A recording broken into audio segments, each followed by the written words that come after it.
Sahabat yang dikasihi Tuhan, bunuh diri merupakan masalah kesehatan masyarakat yang serius dan saat ini menjadi perhatian global. Menurut Pusat Data dan Informasi Kementerian Kesehatan Republik Indonesia 2019, jumlah kematian akibat bunuh diri di dunia mendekati 800.000 kematian per tahun atau satu kematian setiap 40 detik. Bunuh diri merupakan penyebab kematian kedua pada kelompok umur 15-29 tahun dan 79% terjadi di negara berpendapatan rendah dan menengah. Wow, banyak sekali. Lantas bagaimanakah pandangan Alkitab mengenai orang yang bunuh diri? Mari kita saksikan yang satu ini dan jangan lupa sebelumnya untuk dapat mensubscribe dan menekan tombol lonceng notifikasi agar tidak ketinggalan video terbaru dari saya dan juga agar orang lain diberkati. Terima kasih. Yesus Kristus adalah Tuhan. Mari kita sebarkan berita ini untuk menjangkau jiwa-jiwa. Jangan lupa di subscribe dan share ya, agar nama Yesus makin dikenal. Terima kasih. Sahabat yang dikasihi Tuhan, ada banyak motif di masyarakat mengapa seseorang melakukan tindakan bunuh diri dengan cara menggantung diri, meminum obat beracun, meminum obat tidur dengan dosis tinggi, melompat dari ketinggian dan lain sebagainya, yaitu karena yang pertama masalah ekonomi, yang kedua karena perceraian orang tua, yang ketiga karena ditinggal pacar, keempat karena penyakit, kelima karena tradisi seperti budaya di Jepang dengan harakirinya, yang keenam karena depresi dan tidak siap menanggung malu dan lain sebagainya. Kalau kita membaca Alkitab, ternyata ada beberapa orang yang melakukan bunuh diri yang dicatat oleh Alkitab. Sebut saja namanya Abimelek dalam Hakim-Hakim 9 ayat 54 yang meminta bujangnya untuk segera membunuhnya agar orang lain tidak berkata tentang dia, seorang perempuan membunuh dia. Kemudian Saul, 1 Samuel 31 ayat 4, melakukan bunuh diri dengan menjatuhkan dirinya ke atas pedang. Pembawa senjata Saul, 1 Samuel 31 ayat 4-6, sama seperti Saul juga melakukan bunuh diri dengan menjatuhkan dirinya ke atas pedang. Ahitofel, 2 Samuel 17 ayat 23, yang mati dengan cara gantung diri di rumahnya. Ada lagi Zimri, 1 Raja-Raja 16 ayat 18, yang mati dengan cara membakar istananya sendiri. Dan yang terakhir yaitu Yudas di dalam Matius 27 ayat 5 yang mati gantung diri di atas sebuah pohon. Lalu bagaimana pandangan Alkitab mengenai hal ini? Kalau kita lihat di Perjanjian Lama dalam hukum Taurat, hukum yang keenam, Tuhan melarang umatnya untuk membunuh karena merupakan kekejian di matanya. Keluaran 20 ayat 13. Yang kemudian ditegaskan di dalam Matius 5 ayat 21 yang berkata, "Kamu telah mendengar yang difirmankan kepada nenek moyang kita, jangan membunuh. Siapa yang membunuh harus dihukum." Alkitab memandang kasus bunuh diri sama bobotnya dengan pembunuhan dengan melanggar perintah Tuhan ke-6 di dalam hukum Taurat. Karena itulah kenyataannya, yaitu pembunuhan diri sendiri. Apapun alasannya, bunuh diri tidak dibenarkan karena sebenarnya masa hidup kita ada di tangan Tuhan. Mazmur 31 ayat 15. Hidup itu adalah anugerah Tuhan. Kalau Tuhan menghendaki seseorang hidup lebih lama, hal itu berarti Tuhan mau memakai orang tersebut. Tuhan masih memberi kesempatan bagi kita untuk bertobat dan mendekatkan diri kepadanya. Dia yang memberi kehidupan dan dia juga yang berhak mengambilnya, seperti yang dikatakan oleh Ayub di dalam Ayub 1 ayat 21.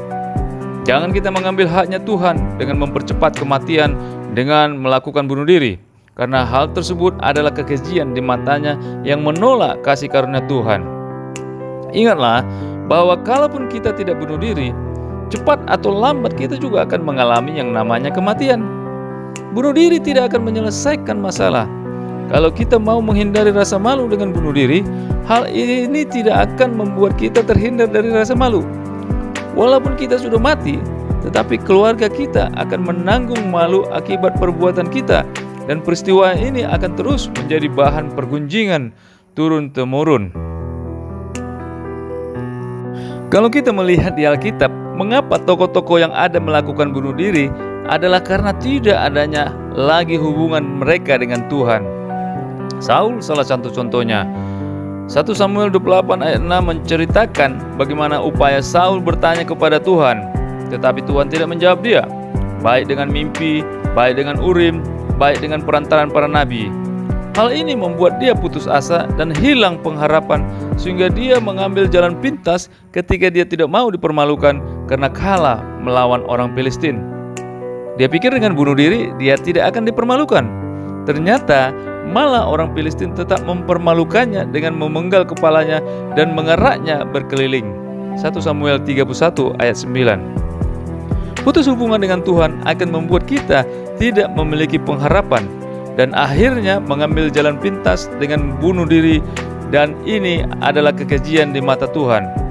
Dengan kata lain, menurut Alkitab, bunuh diri adalah dosa. Sahabat yang dikasihi Tuhan, kalau kita memiliki hubungan yang intim dengan Tuhan, selalu berkomunikasi dengan Tuhan, maka Tuhan akan memberikan kekuatan kepada kita.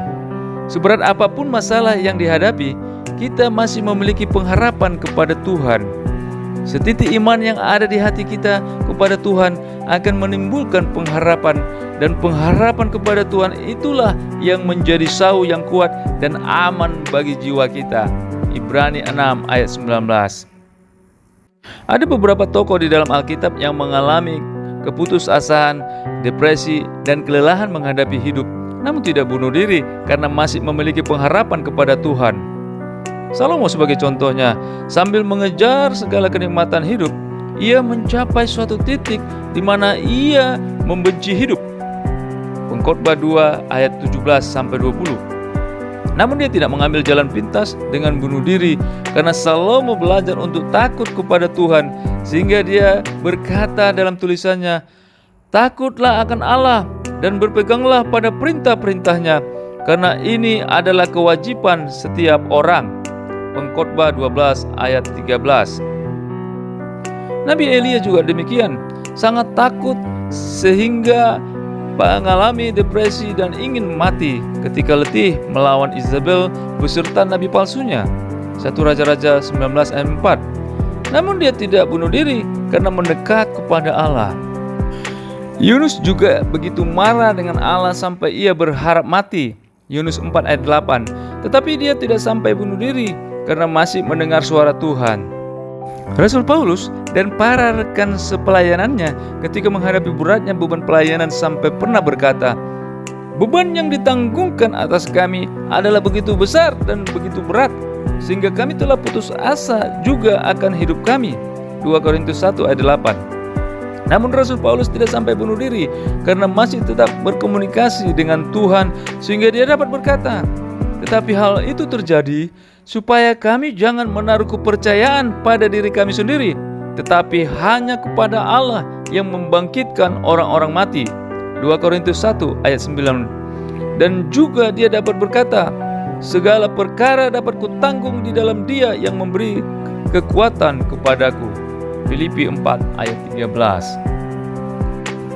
Sahabat yang dikasihi Tuhan, kalau saat ini di antara sahabat ada yang putus asa dan hilang pengharapan, segeralah menyadari untuk datang kepada Tuhan untuk meminta kekuatan.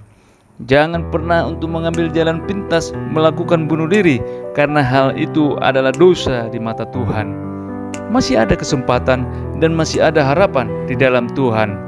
Tuhan Yesus pasti buka jalan atas permasalahan hidup kita, karena Tuhan Yesus sangat mengasihi para sahabat semua. Puji nama Tuhan. Tuhan Yesus memberkati kita semua. Amin.